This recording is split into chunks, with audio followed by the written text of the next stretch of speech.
Bharatiya Janata party के 200 के पार के नारे इस वक्त गूंजते हुए वहां पर दिखाई दे रहे हैं। और यकीनन इस धरती से, वीर भूमि से अपने आप में ही नाम के जरिए ही स्पष्ट है कि दरअसल यहां से किस तरह का बड़ा मैसेज समूचे बंगाल को देने की कोशिश भारतीय जनता पार्टी की। इंद्रजीत कुंडू मेरे सहयोगी इस वक्त जुड़ चुके हैं हमारे साथ। इंद्रजीत, आप अपने आसपास क्या देख पा रहे हैं? जैसा कि मैं तस्वीरों में देख रही हूँ, कैलाश विजयवर्गीय से कुछ गुफ्तगू करते हुए गृह मंत्री यहाँ पर दिखाई दे रहे थे और जाहिर तौर पर इन तस्वीरों के जरिए एक बड़ा मैसेज, क्योंकि काफी ज्यादा भीड़ दूर दूर तक नजर आ रही है बीजेपी के इस रोड शो में।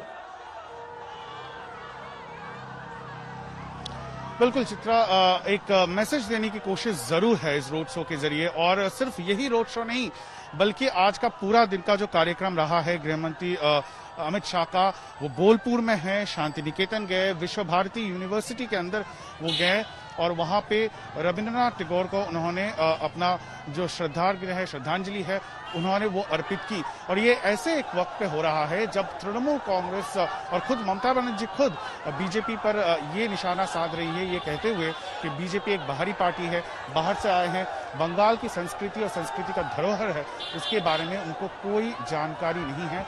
और कुछ देर पहले मैंने पश्चिम बंगाल के मंत्री डॉक्टर शशि पांजा से बात की थी, उन्होंने भी यही कहा कि हर बार अमित शाह या कोई भी बीजेपी के नेता यहाँ पे आते हैं तो एक असॉल्ट होता है, बंगाल की जो कल्चर है, जो संस्कृति है, उस पर आक्रमण होता है, ये तृणमूल का कहना है। और कहीं ना कहीं इस आक्रमण को दरकिनार करने की कोशिश ये रोड शो है, जिसे शो ऑफ स्ट्रेंथ कहते हैं, वो करने की कोशिश है। यही कारण है कि कल अमित शाह कोलकाता में स्वामी विवेकानंद के घर गए थे, वहां पे उन्होंने स्वामी विवेकानंद की बात की और आज वो शांति निकेतन पहुंचे, विश्व भारती में जाके कवि गुरु रविंद्रनाथ टैगोर की उन्होंने श्रद्धांजलि दी।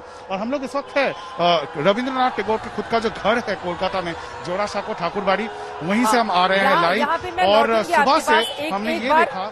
एक बार मैं आपसे ये जानना चाहूंगी, दरअसल जिस पश्चिम बंगाल के बीरभूम जिले के बोलपुर में इस वक्त अमित शाह का ये जो रोड शो गुजर रहा है, इसके पहले हम सब ने देखा था कैसे रविन्द्रनाथ टैगोर की जमकर तारीफ करते हुए और उनके जरिए दरअसल पूरे बंगाल में ये मैसेज देने की कोशिश की। देखिए यहाँ के जितने भी महान लोग रहे हैं उनसे भारतीय जनता पार्टी अपने आप को किस तरह से जोड़ कर रखती है, उनके बारे में एक एक बातें विस्तार से बताते हुए अमित शाह नजर आए।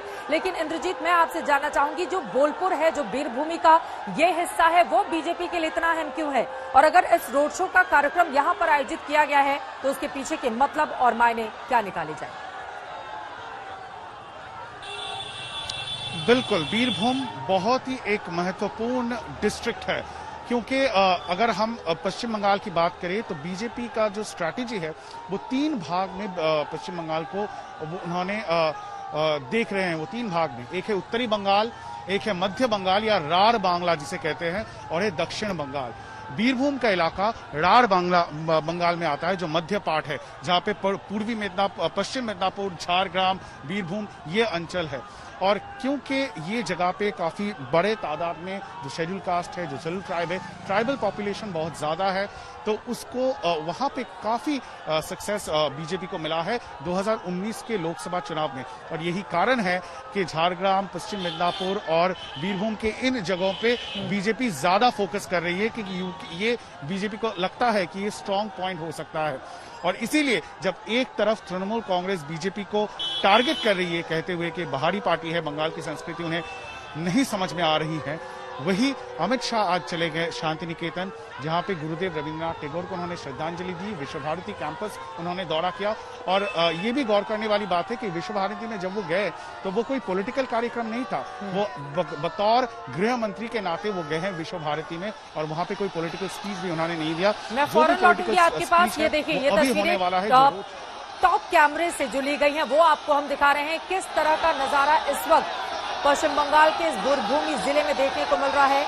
और अपने अपने मोबाइल कैमरों के जरिए देखिए खचाखच भीड़ देखी जा रही है। हालांकि बहुत सारे ऐसे लोग भी दिखाई दे जाएंगे जो कोरोना के इस काल में बिना मास्क के मुस्कुराते हुए चेहरों के साथ आपको भीड़ का हिस्सा बनते हुए नजर आ जाएंगे। कम से कम भीड़ भरे हिस्से में अगर कोई भी जाए तो वो मास्क का प्रयोग जरूर करे, जिस तरह की स्थिति इस वक्त कोरोना की देखने को मिल रही है। लेकिन ये उत्साह भी है एक तरीके से, आप ये भी कह सकते हैं, और उस उत्साह के जरिए अपने आप को इस कार्यक्रम का हिस्सा बनाते हुए लोग इन तस्वीरों में। और ये देखिए टॉप लेवल से जो कैमरे से तस्वीरें ली गई हैं, ये तस्वीरें दिखाती हैं कि कितनी ज्यादा भीड़ अमित शाह के इस रोड शो में उमड़ी हुई है। और इसी के जरिए मैं आपसे जानना चाहूंगी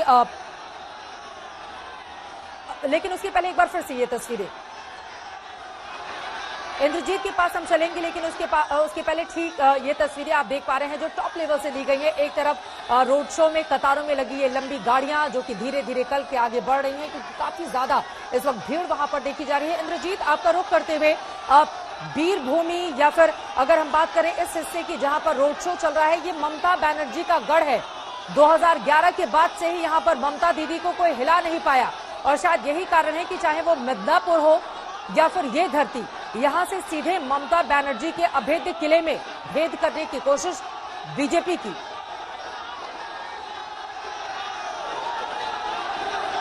इंद्रजीत के पास हम चलेंगे, लेकिन उसके पहले एक बार फिर से ये तस्वीरें देखिए। आप देखिए किस तरह से बंगाल की किलेबंदी में बगावत वर्सेस अदावत की ये तस्वीरें। दरअसल इसके जरिए दो महत्वपूर्ण मैसेज, पहला ये कि कल मिदनापुर की रैली के जरिए न सिर्फ अलग अलग पार्टियों के तमाम नेताओं को बीजेपी में शामिल करा के अपनी ताकत को बढ़ाने का बड़ा संदेश दिया है अमित शाह ने, तो आज अपनी ताकत का प्रदर्शन इस रोड शो के जरिए करते हुए अमित शाह आपको नजर आ रहे हैं। और अब तो अगले महीने से, यानी कि नए साल के शुरुआती महीने से ही आपको बताते चले, एक के बाद एक ताबड़तोड़ कई बड़े बड़े कार्यक्रम वहां पर रखे गए हैं।